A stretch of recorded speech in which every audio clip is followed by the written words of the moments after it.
She's watched her dad build Andhra Pradesh's most successful business. At 28, she thought that she isn't building her own wealth, and that changed everything. The work I put in today defines my next 1 year. If I've built it, nobody can take it away from me. Do you suggest earning more or saving more? I would want to say earning more, but I also haven't cracked it. In part, I think making money not the main conversation. After talking about money for an hour, that's what we're saying. We're not going to make. Welcome to What's Missing. This is Ramya, and today we have Hyma Kesineni with us. Thank you so much for joining us, Hyma. Thanks for having me, Ramya. Let's start with a controversial question. If I'm earning an amazing amount of 5 lakhs per month, do you think I'm still capable of not building wealth? Yeah, for sure. I think it is possible because have you met Hyderabad? We're all about spending away. We love living our life full. And I do think a lot of people actually don't think of saving when they first start making their money or when everything's going well. I think it's a very in retrospect, I wish I did this kind of a scenario because we don't predict for the worst. It's totally possible to be making great money and still looking back 10 years later and saying, wish I did something different. So let's start at the beginning, Hyma. We would all love to know. So it's no secret that you've grown up around your dad, who's built one of the best businesses in combined Andhra Pradesh. So while growing up, how was it? Like, what did money look like to you? One is, I think he worked very hard for everything he made. We saw him working until 2 o'clock in the night, 3 o'clock in the night, come back and then have dinner. He would take like a nap every afternoon for like an hour max. And he would just work 16, 18-hour days sometimes. I saw him really respect whatever he was building and making.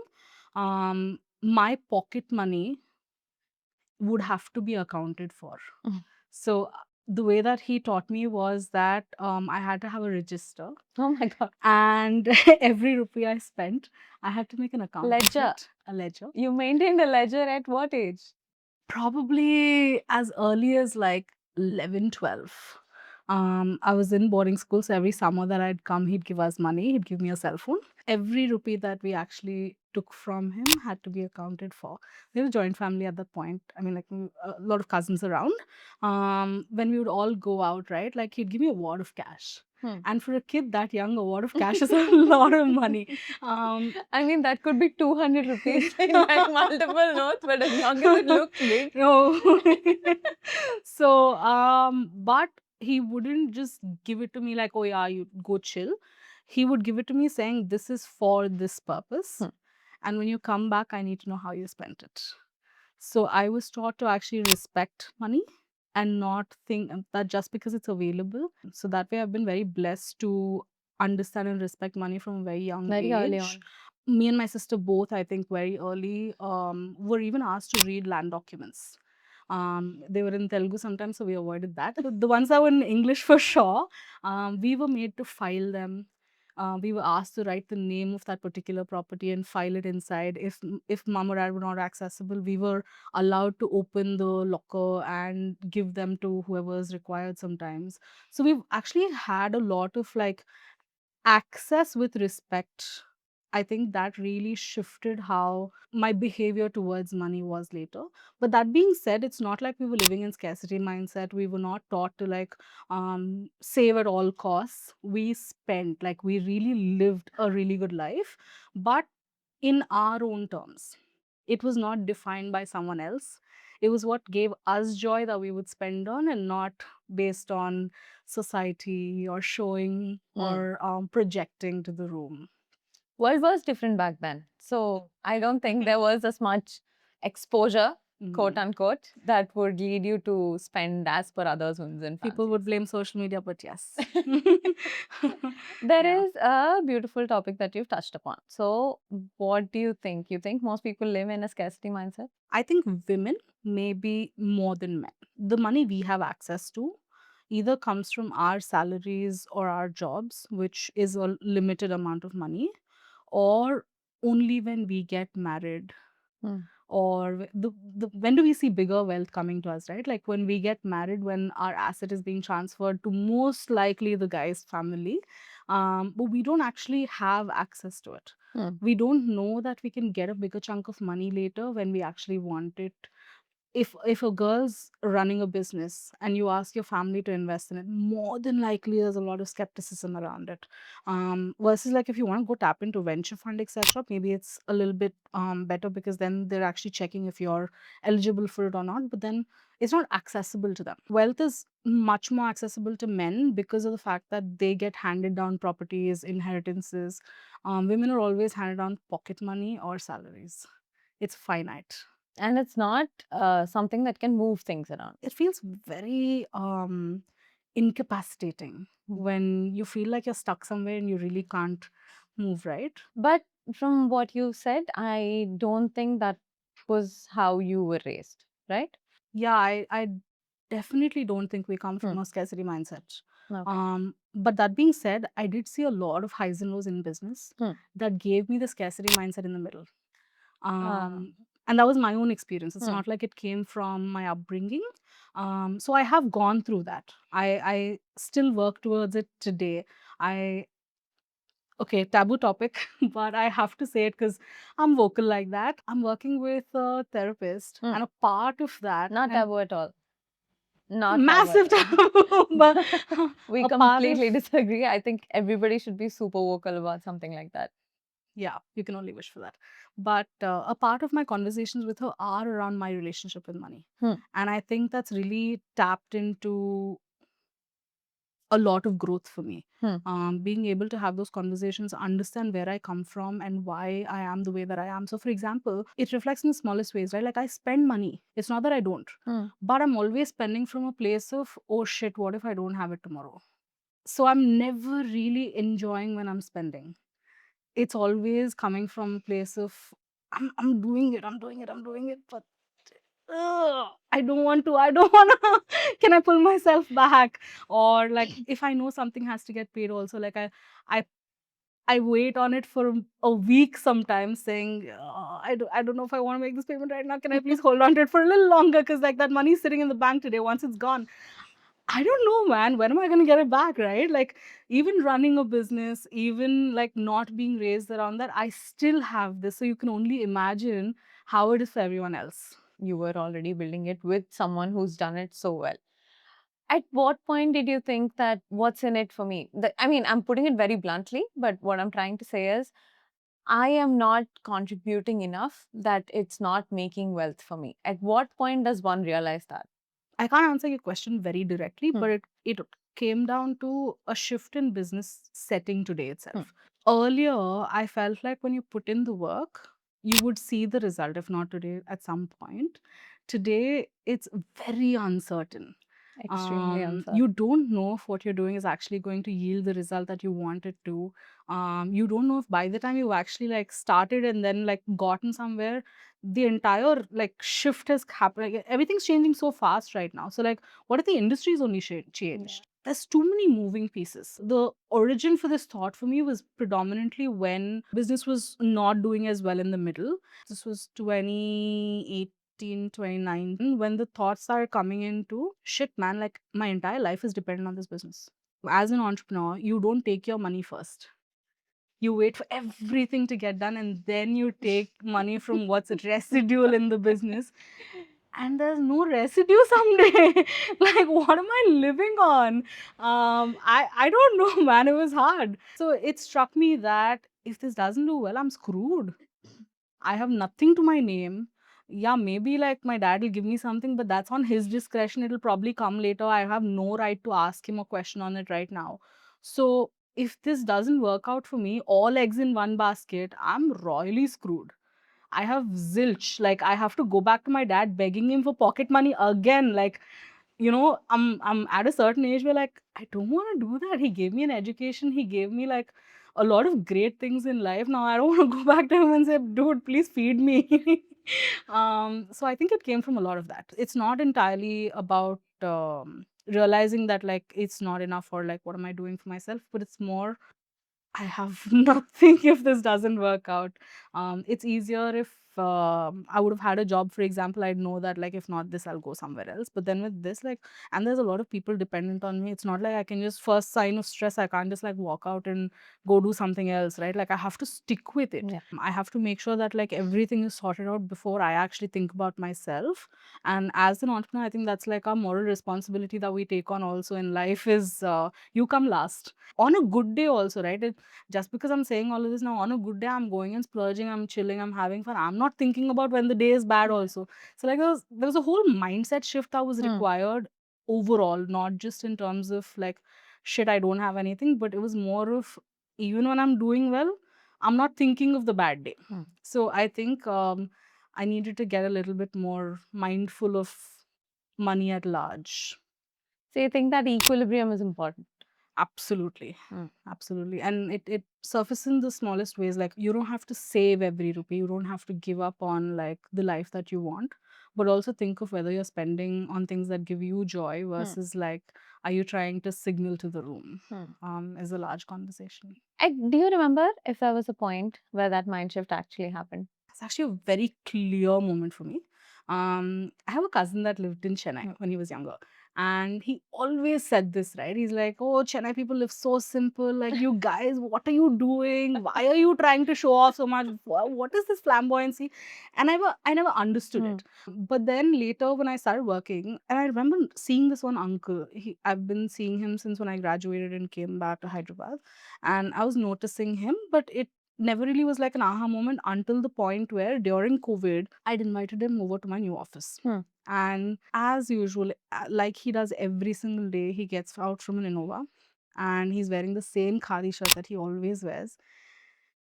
And then the conversation in the room is that man has made like hundreds of crores in his business.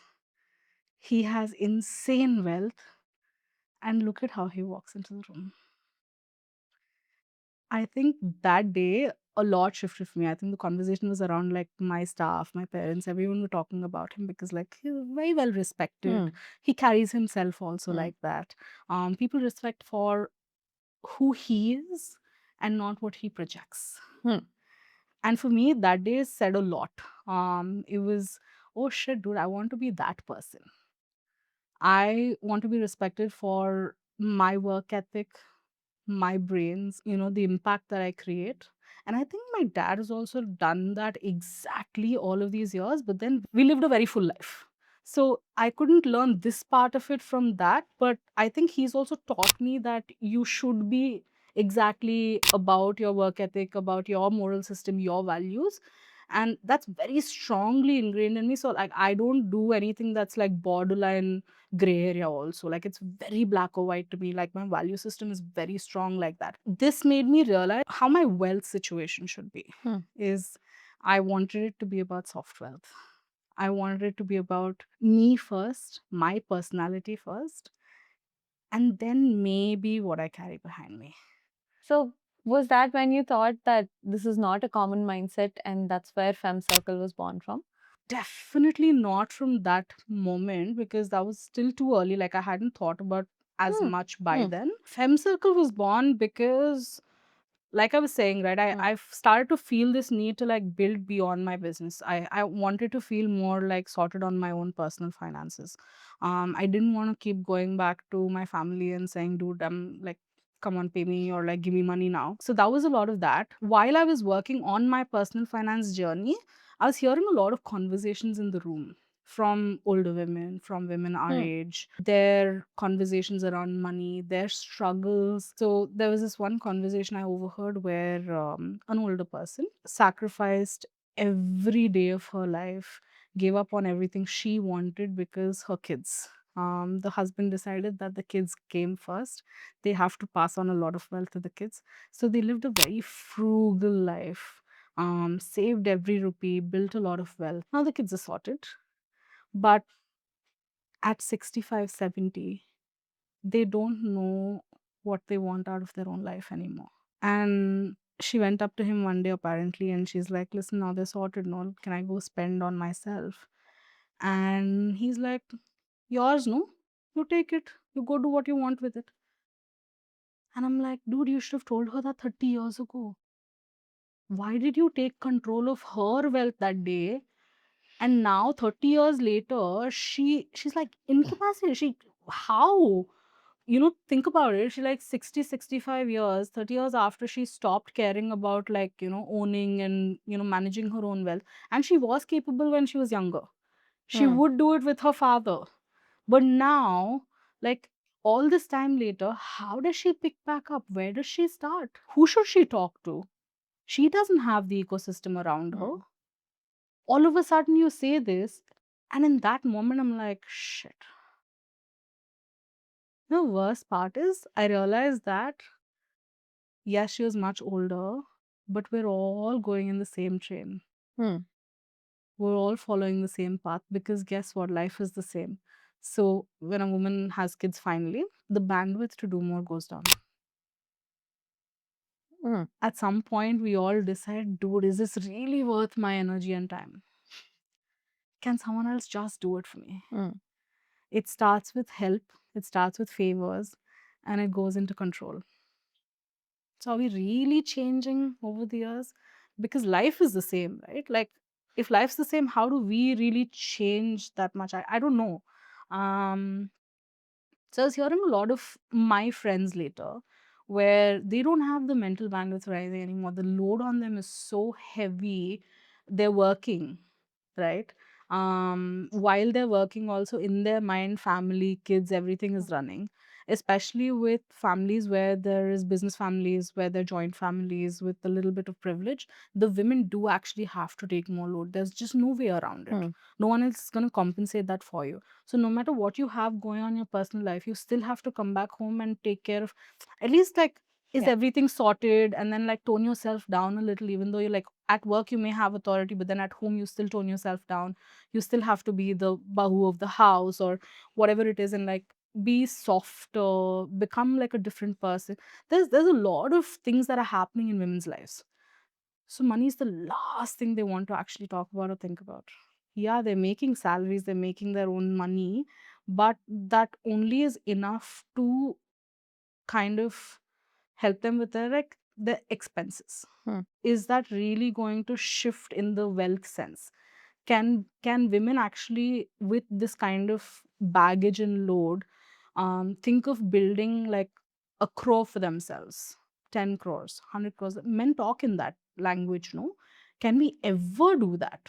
It's hard, man. We don't build the ecosystem around us. We don't have these conversations early. And suddenly, think of it this way, right? If you have to learn a new language at 35, 40, is it easy? Versus like when you're a child, because like even if you have to make a mistake, it's much easier when you're a child. You can say the wrong thing and it's okay because then you'll correct yourself. But at this age, you're thinking 100 times before you're saying one wrong word. I don't belong in that category. I have word vomit, but besides the point, you're really thinking. You don't want to sound off. You don't want to be wrong. You don't want to be judged. There's so many things that are playing in your mind that, like, think of learning money at this age, building that ecosystem around you for the first time. Most of us don't even like talk about how much we make to our friends, to our closest people also, because either we fear being judged or we fear being too much, like, oh, Too intense. yeah. I just think that, and Fem Circle is born from the need to open up the conversation, to create that ecosystem. It's not about education at this point. Dude, we can get education anywhere, like the Hmm. resources are available. But even with like so much knowledge in our head, we have a lot of the knowledge. It's not that we don't know anything. But unless you normalize the conversation, vocalize it, it's not reality, it's in your head. And I think that's what most of us are stuck with, is like being in our heads about it. And then we overthink. Then we think it's too much, it's too complicated. What if you just casually talked about money? Like it's nothing. That's when Why the don't shift people do happens. that? Men do, Hmm. women don't. So let's circle back to an interesting concept that you touched upon. Let's say, for example, I was someone that had always freely talked about it, like since I was 10, 11, 12, like how you maintained a ledger, right? You think eventually the trajectory of their life or my life at the age of 25, 30, 35 would be a lot different than if I were just given 5, 10 rupees a day and said, okay, this is it. If you spend, you spend. If you don't, you don't. That's about it. I think so. Hmm. And how much do you think that would vary? When I started working on my personal finance journey, I saved some money Hmm. and I wanted to make an investment. Hmm. I wanted to buy a piece of land or something that I can own to my name. That meant a lot to me somehow. I don't know why, but it just meant a lot to me. I wanted a place where no one can say, this is not yours, get out. That was the one thing that mattered to me. And I'm like, dude, like, how do I do it? Who do I talk to?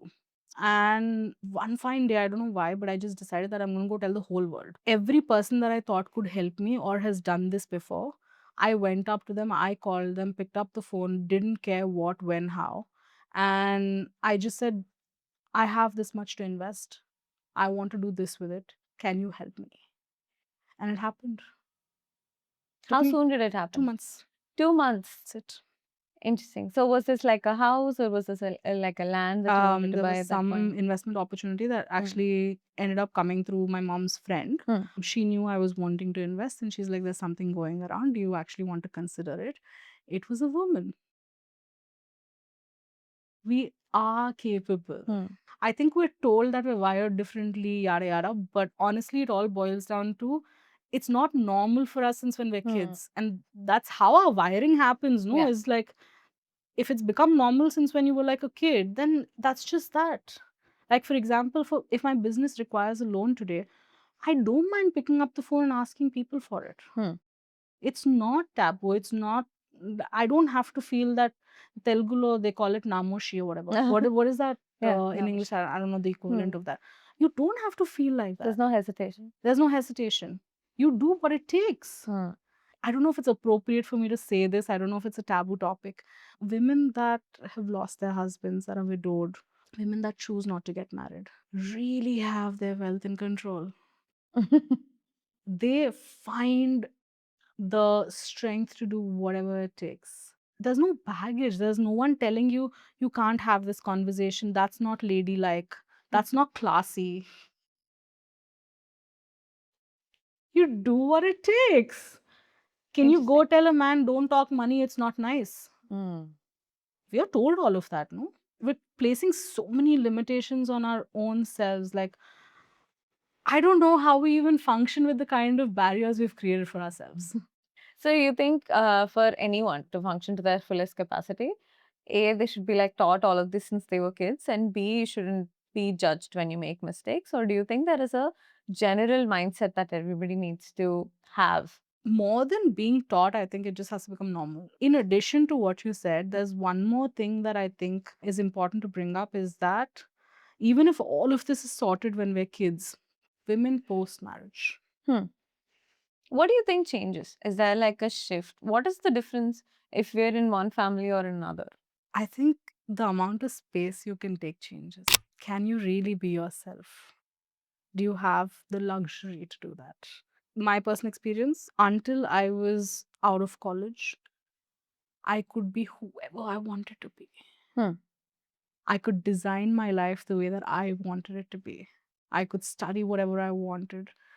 I could plan for a business that I wanted to. I could be a tomboy. That was my true nature, and it was Oh, it's been a while since accepted. I've heard that. I could just be that. And then suddenly I come back from college and I'm expected to behave ladylike, to be decent, to not have my usual friends around me. Interesting. Because I am prepping for marriage. I'm like, dude, how did you raise me? We're on this upward trajectory just when we're like getting into our careers, when it's the right moment for us to actually shine, put everything we've learned into like worldviews, right? You take a dip. You're asked to reduce yourself. You're asked to be a different person. You're asked to fit in rather than shine. I've actually recently read a stat that in the next decade or so, 45% women would choose to not be married. So Dude, are it's you on? real. It's so Do you agree with real. that? I was looking at something the other day that said someone was conducting a social experiment where they went into a room and they asked everyone who wants to get married. 100% guys had their hands up, 0 women. Let's talk about what's missing. let's talk about one advice that you can give any woman between 20 to 25 that is really in need of a mindset change. In what sense? So, let's say, for example, if you were to talk to your 20 to 25 self, what would you tell yourself to be where you want to be today? From when I was 22 until I was 29, 30, Hmm. I completely lost myself. I was trying to fit in. Hmm. I was trying to conform to societal norms. I tried. I was not successful. 100% I can tell you this. But I tried, and that led to a lot of trauma. I Hmm. was confused. I didn't know who I was anymore, what I wanted to be anymore. I was running around like a headless chicken. And for me to undo all of that trauma and finally find myself again led me to now. The last year and a half is when I have been truly myself. What if we literally erased those like few years of trauma and we were starting from that point? Hmm. I think it's very important to try to find yourself Early on? very early, Hmm. as early as you can. I'm not saying take yourself too seriously. I made that mistake also. But my point is, try to find who you are as a person, what you enjoy, what you like. And I think just try to be true to yourself. Block out the noise as much as you can, because that's only going to lead to like you're going to be unhappy being a different person any which way. So you might as well cut all of that out and just go straight to like who you want to be. Because eventually you'll realize this is not me, and then you'll try to rework on it, and like it's this whole waste of time, I swear. So just literally cut it all out. And Is it all easy as you said it though? Like at 22, everyone's full of it's a insecurities. fight, Doesn't it's a matter. struggle. But here's one thing I've realized today, and this Hmm. is something that I say so much right now. I think people want to shut me down every time I say it. Not us. Go on. If you know you're not wrong, if you know you're not coming from a bad place or like a negative place, the first time you say something, people will think you're crazy. The second time, the third time, the fourth time around, they'll come around to, okay, maybe that's just who she is. And the fifth, sixth time, maybe the 10th time, and we're like, screw this. I have to help her now. This is it. And I think getting to that point early would really be a game changer. Hmm. I understand the fact that maybe sometimes we don't actually know what we want, we're fighting for the wrong things. I understand all of that. But when you're shooting down a person who's actually fighting for what they have actually already figured out, I think you're causing a lot of unnecessary disturbance there. So the day that I figured this is the journey that I want to take, I was questioned, I was laughed at, people thought I was literally going crazy. But then my voice only got louder because I'd done the work Internally, internally and had a lot of help through it. who did you take help from? So I think my parents have always been my strongest support system. Hmm. My sister and my husband, all of them know that I'm a little like crazy, but they really like defend me. So the outside world cannot come close to me. They can't touch me. I have this like crazy protective barrier around me where if I'm wrong, also, they're the first attack mode. But if I'm right, or if I'm doing something that's working, they're my biggest cheerleaders. And I think a lot of us find it difficult to have that around us right now, also, is where because of societal noise, because of outside noise, because of someone else defining how you should live your life, I think we've lost that sense of like armored shielding where children do get that protection from their own. And having that, I think, has really been like the biggest game changer for me, at least, is I can speak my voice and I know that at least five people are in my corner shielding me from anyone else that says I'm wrong At all times. at all times. That's also interesting because, like you said, there's not a lot of people who have that. And I think what you're doing will give them that, right? I hope. On that note, I do have an interesting thought. So, when you initially had the idea or the thought that the feeling that you had to do something on your own, how did everyone react to that? You know, it's very common to have a mindset that everything is yours, right? Like you said about that Yeah, one story also, yeah. like that man said to his wife, it is yours. So why are you trying to differentiate? I think I had a very like dark experience in that sense. It's not all mine because everything we have right now is what my dad built. Can I ever claim that I built it? And if I flip the narrative, there will always be someone to tell me that everything you are is because of me. Now, granted, they don't say that. And yes, they can say it even if I've done everything because they've given me the education, they've given me my entire upbringing, my mindset, everything is because of them. But the work I put in today defines my next 20 years. And if I've built it, nobody can take it away from me. The dark part that I mentioned comes from I failed a lot very early. My dad was very happy to see me fail. He told me that the earlier you see failure, the stronger you're going to get. He was very happy. He says it with so much pride. Oh, yeah, she fell 10 times. And he would tell the world, I'm very happy to see that. What came alongside that was a lot of other people saying that I am not worthy of what he's built. I can never fit into his shoes. I can never run it like he has. And it took me into a lot of like mild depression, I would say, where I started questioning my worth. It didn't matter that I was put in a place where that was not my skill set sometimes. And so I was bound to fail. Or maybe I didn't know it all and I would learn through the process. None of that mattered. Every time a small sense of failure came in, there were people enjoying it from the sidelines, saying, oh, yeah, we knew it. She's taking it down. And then I had to go back and rework, and it happened during COVID. And my dad was right there next to me while I was reworking my entire thought process. I had a conversation with him where I'm like, dude, you're seeing all of this. You see how they talk about me. You are never coming to my defense. You understand that there's deeper things over here than like what meets the eye. He's like, did I say anything? No. So what does it matter what the world's talking about? Did I say it? This is between you and I. It's a capsule. If you don't think you're doing anything wrong, if I don't think you're doing anything wrong, what does the world matter?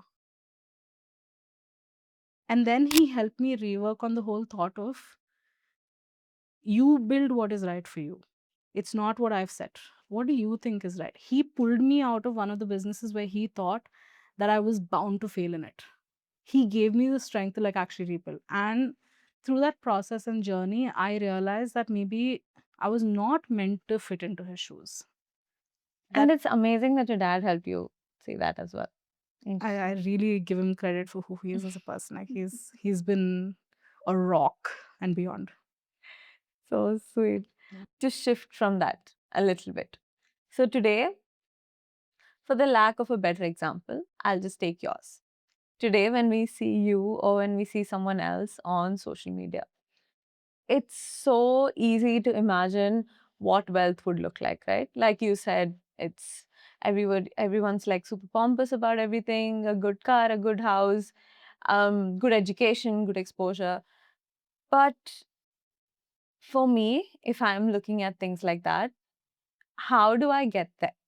A, is it good to assume, first of all, that everyone's living a good life? And B, if I do, what should I take away from it? Is it like the stress and anxiety of trying to get there? Or is it the fact that everybody leads their own life in a certain way? I have a funny story about this. A friend and I were chilling one day, and as usual, there's a lot of people showing a lot of things on social media.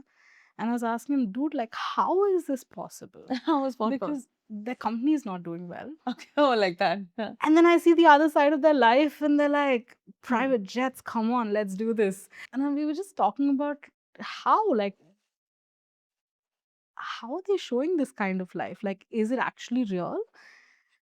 And what he said was very interesting to me that day. There's two things that are happening right now with regards to social media and the lifestyle and what we're showing. One is easy come, easy go. Meaning? A lot of real estate money has come into Hyderabad, right? So it came very easy for them. So it's easy to also spend it because there's no hard work. When you work hard for every rupee you make, no, I don't think it's possible to spend it away like that. Unless you really enjoy that kind of lifestyle or your business demands it. Sometimes it's also that. Like fashion. Like fashion, like someone that does infrastructure projects, they do have to spend X amount of money to be able to get the projects, etc. Someone that was going on a private jet every now and then would tell me, dude, I have to hire these jets for my business because company that gave me the order gave me that I have to have these on standby. So they're anyway there, I'm anyway spending for the hours, so might as well use them. So there's a lot of things that don't meet the eye. Or number two, and this is the part that he said was very interesting to me, is that when someone is actually not doing well, sometimes they try to keep up the image. So what you don't see is the struggle behind the scenes, but they have to do it to keep the show running, the business running, so that they actually start building on more revenue rather than like seeing it dip. Because the minute someone's not doing well, the world's like, oh, they're not doing well, they're not doing well. It's a very fast downward spiral. So they have to do certain things to keep up the image, to do what it takes for them to like actually get back onto their regular normalcy. And the other part of this is, you don't see like how many people are struggling paying the EMIs, paying off the lifestyle that they have. There's a lot of struggle behind it for a lot of people. And I think social media is very deceptive. I think this is the most overstated thing possible, is that there's a lot that doesn't get journaled on social media also. Like, for example, if I'm every day going around saying, I'm working so hard, I'm doing this, I'm doing that, you're seeing my life and you're going, how do you do so much? You don't see the number of days I'm sleeping on my bed and not moving. Unable I to don't move show for it. some people, yeah. Unable to move, or like I need the break or whatever. I'm not showing it because what I'm showing is my builder and operator persona. I think it's a very tricky situation. And especially because of that, I have come to terms with the fact that you, for yourself, have to know who you are, what you want out of life, and not fall for anything that anyone else is projecting, showing, doing. It's your life is yours. It's not anyone else's. They shouldn't be able to tell you how to live. You also shouldn't get impacted watching someone else. It's both ways. So if we're saying how can they tell us how to live, we will do whatever we want. You should also not get influenced looking at someone else. It's our strength, no? Like that's why we've got to build it, I feel like. Food for thought. Food for thought. Amazing. We have a quick this or that section. Are you ready for that? Okay. Yeah. Wonderful. So let's help people make better financial choices. Okay. Do you suggest earning more or saving more? I think it's a combination of both. It's not either or. Pick one. I would want to say earning more, but I also haven't cracked it. It's a tough nut to crack.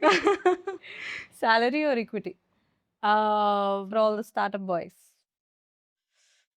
Again, like it's, I would prefer to have some salary and some equity because I know like I'm building for But something what much greater. should I give more weightage to?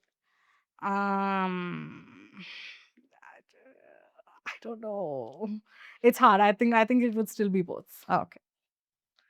Investing or starting a business? Investing, let's say, in a mutual fund or stocks or something, or investing in your own business? I think for personal sanity, I would say investing in anything that's not related to you working hard. Your performance shouldn't determine your money, I think. Because bad day, right? Like what then? Let someone else make your money for you. So investing. Yeah. Okay. Getting a house or buying stocks? I think buying stocks. Okay. Financial freedom or early retirement? Depends on the person. What's your choice? Financial freedom. Oh, wonderful. You want to budget every rupee on a ledger or spend on experiences and forget about it? Spend on experience. Spend away. Risk early or play safe? I would say build early. So not necessarily just risk early, but it's okay. So let's put it this way. You don't actually know who you are like 20, 22, 25. Everything is a risk technically. But I think like think of building early so that the delayed gratification, right, is much better, I guess. So risk early, maybe. Okay. Risk early. I'm on that boat too. Luxury today or freedom tomorrow? Freedom tomorrow. Wonderful. When it came to owning your own asset, right? Under what circumstance did you do that? That you're like, no, this needs to be mine on paper and only mine? Actually, I think I'm a little old school like that. Hmm. So why I did on paper property versus like I could have done stocks or Hmm. anything else is because I'm old school like that. I was raised in a way where owning property was the only kind of wealth that most of the times we Hmm. had. Indians, I think, are typically were of that mindset. Today, it's changed quite a bit where we still invest like a lot more in capital markets. We want liquidity. We want to be able to like move things around easily. But more importantly, I think I wanted one thing that I won't spend away. Like I want to take a vacation. Come on, let's dilute those stocks, right? Like I want a new bag. Yeah, easy. I have money sitting in the bank. I didn't want something I could spend away. Hmm. And I think for women, that should be a very important criteria. As we build Fem Circle also, this is one thing that I ask people to do is think of you as a person. Hmm. What is important to you to preserve your wealth or to keep that growing? Who are you as a person and what are your personality traits? I've done a lot of pattern recognition on myself and people to understand like a few of these things where I'm like, you should not do this because I understand you and you will literally spend it away. Or you will struggle with selling fixed property. So maybe you should do liquid asset. That's actually a wonderful point. So you're saying my investments shouldn't be as per a rule, norm, common grounds, but they should be in respect to how I am as a person. Absolutely So 100%. let's say, for example, like you said, I am someone that wouldn't wait to liquidate a mutual fund or an SIP that's been running for quite some time now. You think I should be putting it in fixed assets? I That's think how it. somewhere that is locked at least.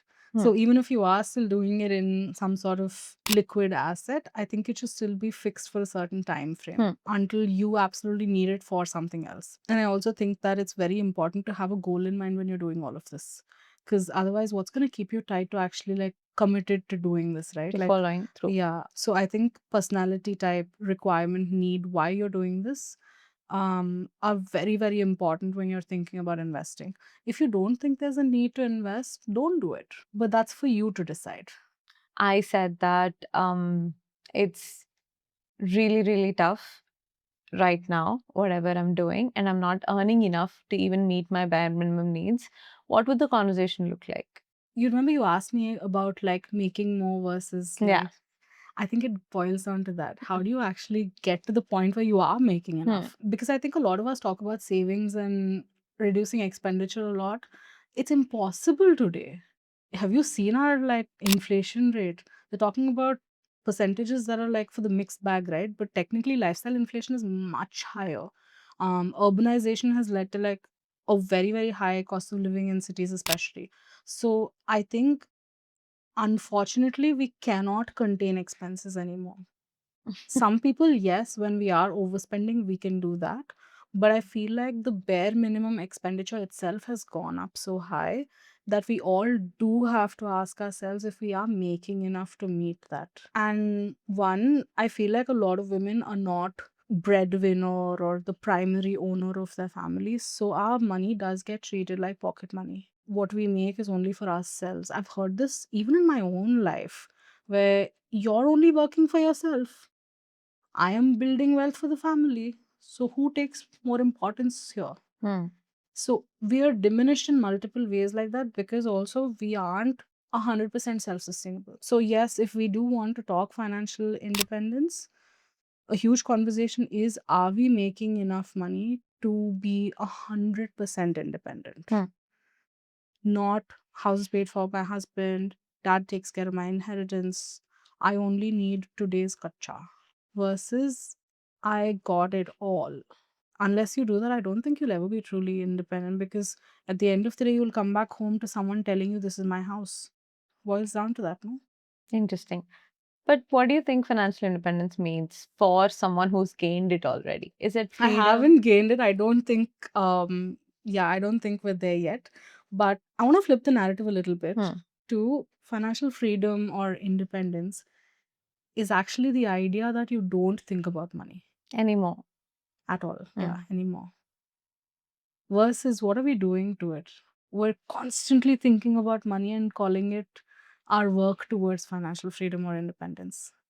The idea is actually that you're so sorted that money is not always running in the back of your mind.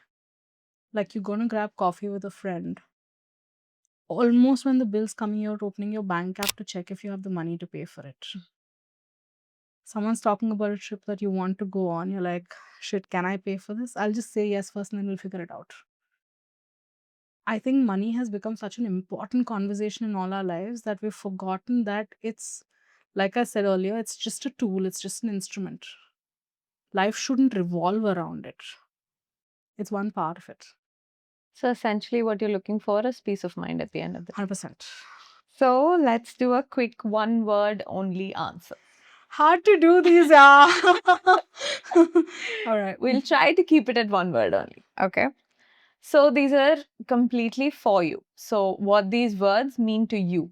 Okay. That's it. It doesn't have to be for someone else. It doesn't have to be about what you think someone else should pick up from this. So what is money to you? Freedom, What is success? self gratification, Interesting. And wealth? a state of being. Debt? Scary. Oh, So scary. All right. why is that scary? I think I've just like highs and lows in business, man. You've got there at this point. Yeah, It's a hard learned lesson. it's That scary. That's all I'm gonna say. freedom is Choice. investing. Daunting. Women and money. Necessary. Risk. Calculated. Financial independence. Shouldn't be a thought. Ownership. Peace of mind. Failure. Lesson. Legacy. To be seen. Beautiful. It's not something that you'd pass on. I think that's something I want to decide eventually because inheritance and legacy and passing things on, they're a double-edged sword. In today's society, right? Taking that into consideration that it's a choice to pass on, not pass on, at what point do you pass it on? As a family, what do you think is the most important financial conversation that everybody should be having? Inheritance. That is the one thing people shy away from. They Hmm. don't discuss enough. Everyone's in limbo.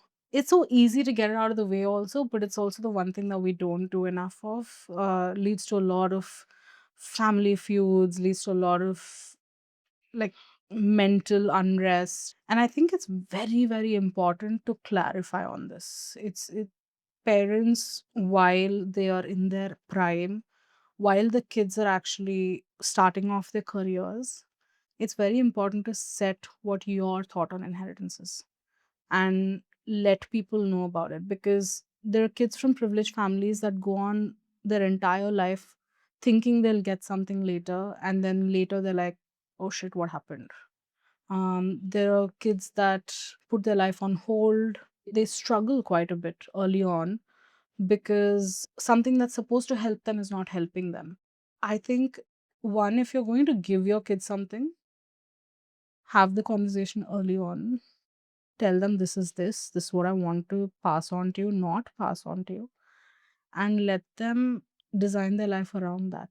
It's too much to live 10, 15, 20 years, 30 years sometimes, and then wonder what's happening. It's a huge elephant in the room. It's not talked about enough. We have actively started talking about properties in our house.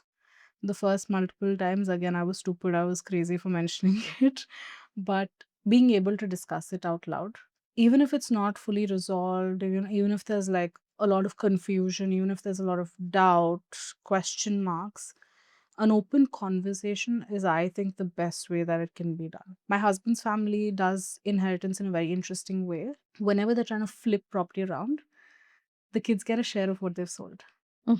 for them to invest the way that they see fit. They're building their inheritance or like what they would get around how it works for them.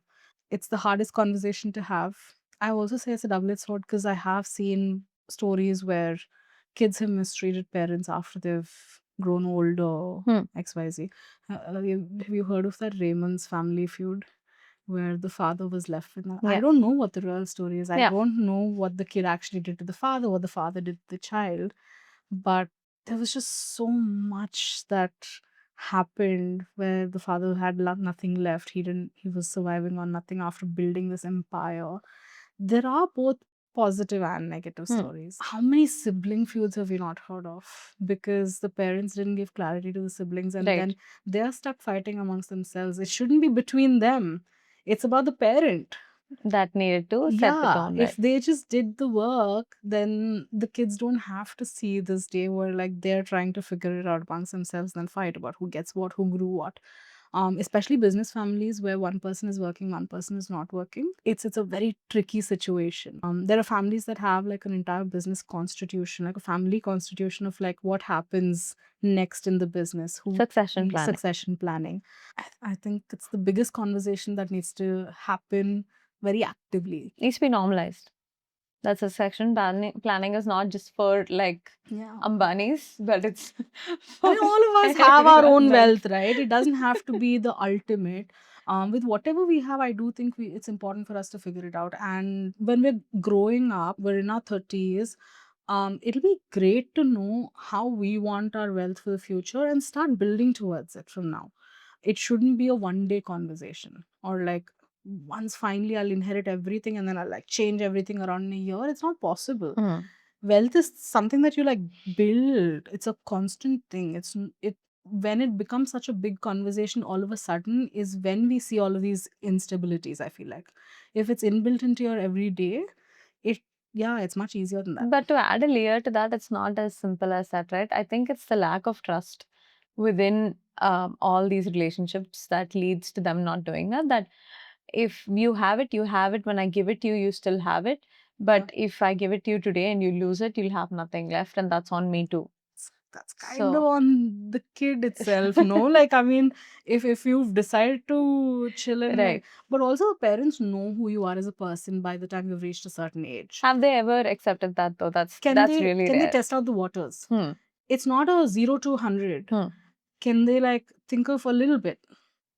Say open it up where they're like, okay, fine, I know you've been working this hard. I'm gonna start the Hmm. process, give you a little leeway, give you a little bit of an experimental ground where they see how you operate rather than like treating it as a one day conversation. Again, it's all about like starting it gradually. And also when a child has seen money slowly Hmm. versus when they suddenly come into it are two very different scenarios. So you're prepping the ground. So to end with, finally, what do you think is missing in our relationship with money where it's really like hindering your possibility of growth? As a society, I would love to see one change brought Hmm. about is where your social standing, the Hmm. amount of money you have, Hmm. the amount of money you spend is not the reason for friendships and relationships or just anything that you see as people. I think seeing through personality, seeing through like a person as a whole and not just their wealth. Hmm. In part, I think making money not the main conversation. After talking about money for an hour, that's what we're saying. We're not going It's tricky. The reason we're talking about it so much is also because it's been made the primary right. conversation, but it shouldn't be that way. So I would love to see where like you value person, you value personality, you value like their Relationships. yeah relationships, their value systems, their moral compass over just their spending like me so I can be their friend or like they wear the same brands as I do. There's some research that went around the same thing is a lot of people are friends only because of their spending habits and their level of incomes and not necessarily because people actually enjoy each other's company. It's true. So if we can see a day when that doesn't happen anymore. Where we're able to divide business and relationships, essentially, right? Because I've had this really on the other end of this. I've recently read a book where they said the first rule to building wealth is to be in the right rooms. So you get the education, you get the exposure, get your foot in the right room, and then on the opposite end of everything that you've said right now, get the right car to next meet the right person, which is Yeah. then going to help you get the house that you want. This whole theory of money makes money. Yes. I think there's something that I was just talking about also is that when you already have a certain amount of money and you get the right access, etc., your effort gives you multiple result versus like your effort and result is 1:1. Yeah. So it could be that like just by association with you, I'm able to get like 100 times better result than I would in my business if I didn't know you, for Yeah. example. So it's about like the kind of connections you make. I 100% agree with you on that. Do I think that's right? Maybe not, but I don't. That's asking for too much. I can ask for better friendships, Yeah. better personal relationships with people. Maybe not in terms of business. I think that's a wonderful note to end this on. Thank you Thank you, so much for being Ramya. with us, Hyma. It So was glad. amazing talking to you. I really enjoy a lot of conversations around women in finance, especially. So this one was personal to me. Thank you. Appreciate it. All right.